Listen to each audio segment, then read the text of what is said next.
గట్టిగా మళ్ళీ సార్ మీ గురించి మాట్లాడతారు, శ్రద్ధగా వినండి.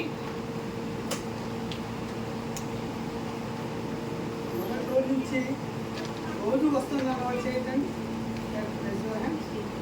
రేవతి ఒకసారి క్లాస్ కొడదాం.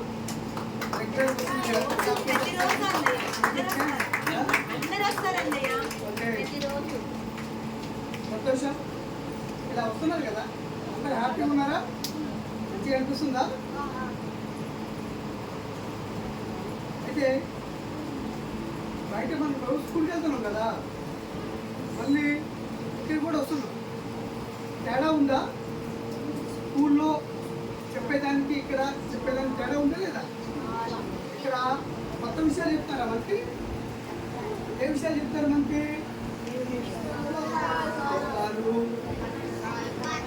కథలు,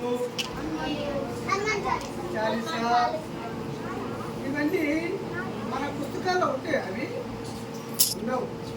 ఇవి ఎవరికి సంబంధించింది? దైవానికి. అదేవిధంగా మన సంస్కృతికి సంబంధించింది, అవునా కదా? ఇది మనము ఏ సంస్కృతిలో పుట్టామో దాని గురించి ఈ సంస్కార కేంద్రంలో ప్రత్యేకించి చెప్తున్నారు. ఇది బయట ఎక్కడా కూడా చెప్పట్లేదు కదా. మేడం ఆంటీ గారు చెప్పే విషయాలు ఏవైతున్నాయో అందులో చాలా విషయాలు మనకు సంబంధించినవి ఉన్నాయా, ఎవరికి సంబంధించినవి ఉన్నాయా కదా? ఇప్పుడు మనకు సంబంధించిన విషయంలో మనం నేర్చుకోవాలా, పక్కన నేర్చుకోవాలా? ఎవరికి లాభం? ఇది మనకే లాభం కదా. అందరూ దీన్ని ఎలా నేర్చుకోవాలి? మీరు చేశారు, చాలా బాగుంది. ప్రతి ఒక్కరు కూడా శ్లోకాలు చాలా అద్భుతంగా చెప్పారు. దీంతో పాటు ఆ కథల్లో చాలా విషయాలు, ఇందులో దేశభక్తికి సంబంధించి చెప్తారు, వ్యక్తిగతంగా ఎలా ఉండాలో చెప్తారు. అలా ఉండటం వల్ల మనకి దేశానికి ఏ లాభమో చెప్తారు. అన్నీ మనం శ్రద్ధగా నేర్చుకొని ఆంటీ చెప్పే ప్రతి విషయాన్ని ఏదో నేర్చుకుని వదిలేయటం కాకుండా, ఇప్పుడు ఉదయం పూట పక్క నుంచి లేవలోనే కాలు భూమి పెట్టినప్పుడు మంత్రం ఉంది. ఏ మంత్రం అది?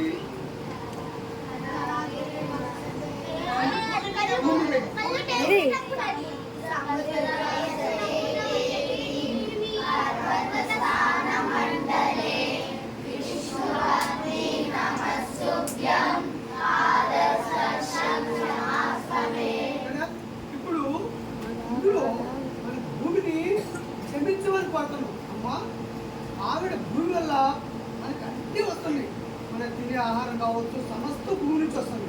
అలాంటి భూమి మీద మనం ఏం చేస్తాం? పొద్దున్న లేవలోనే కాలు పెడతాం కదా.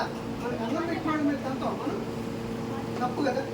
కానీ మన పవిత్రమైన భారతదేశంలో ప్రతి ఒక్కరు కూడా భూమిని దైవంగా పూజిస్తాం. ఆంటీ గారు ఇలాంటి చాలా అద్భుతమైన పద్యాలు, వాటి అర్థాలు కూడా చెప్తున్నారు. అవన్నీ కూడా నేర్చుకొని ఇంటికాడ లేచినప్పుడు మన ఇక్కడికి వచ్చినప్పుడు చెప్పాలా, ఇంటికాడ కూడా చెప్పాలా? ఉదయపూట లేవగానే నేను చెప్తున్నాను అన్నవాళ్ళు చేర్చండి. ఉదయపూట లేవగలో నేను చెప్పా, ఇవాళ పక్క నుంచి లేవగలోనే ఈరోజు చెప్పి ఎన్నం పెట్టి లేచాను అన్నవాళ్ళు చెప్పి చేర్చండి. ఓకే, ఈరోజు నుంచి గమనించండి, ఆంటీ గారు చెప్పేటువంటి ఈ పద్యాలని ఇంటికాడ ఆచరించాలి. ఉదాహరణకి ఉదయపూట లేచావు, లేవలోనే ఆవులించి అటు ఇటు చూడటం కాకుండా ఇలా అనుకొని కళ్ళ మీద చేతులు పెట్టి ఇలా చూసుకోవాలి.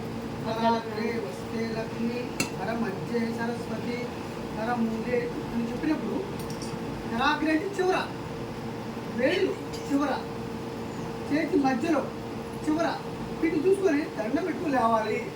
లేచి ఇప్పుడు ఏం చేస్తాం? కాలు కింద పెడతాం. కాలు కింద పెట్టినప్పుడు ఈ శ్లోకాన్ని పెద్దగా చెప్పాలని కాదు, మనసులో మననం చేయాలి. అలా చేయడం వల్ల మన ఏకాగ్రత కుంటుపడుతుంది.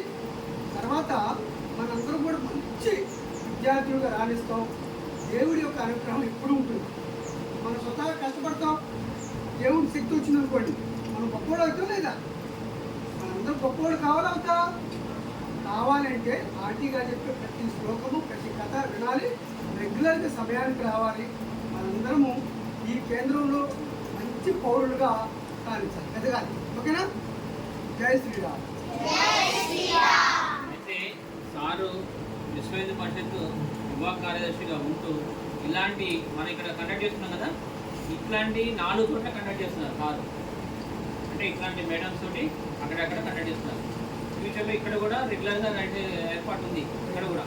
అప్పుడు ఇప్పుడు సమ్మర్లో నడిపాం కదా, రాబోయే కాలం రెగ్యులర్ నడపడానికి ప్రయత్నం చేద్దాం. మీరందరూ వస్తారు కదా. అట్లాగా మన ఖమ్మంలో ఇట్లాంటివి 15 ఓపెన్ చేయాలని వారి ఆశయం. ఇప్పుడు 4 ఓపెన్ చేశారు చుట్టుపక్కల ఊళ్ళలో కూడా. గ్రామాల అన్ని చోట నడుస్తుంది. త్వరలో మన సెంటర్లో కూడా పెట్టేసుకొని అందరం కూడా చదువుతో పాటు ఈ విషయాలని తప్పకుండా నేర్చుకోవాలి. ఓకేనా? నేర్చుకుని ఆచరించాలి. మీకు నేర్చుకొని వదిలేదు. Okay, thank you. ఓకేనా? జై శ్రీరామ్.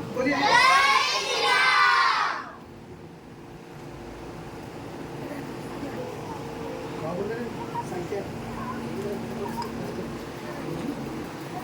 ఒకసారి రాత్రి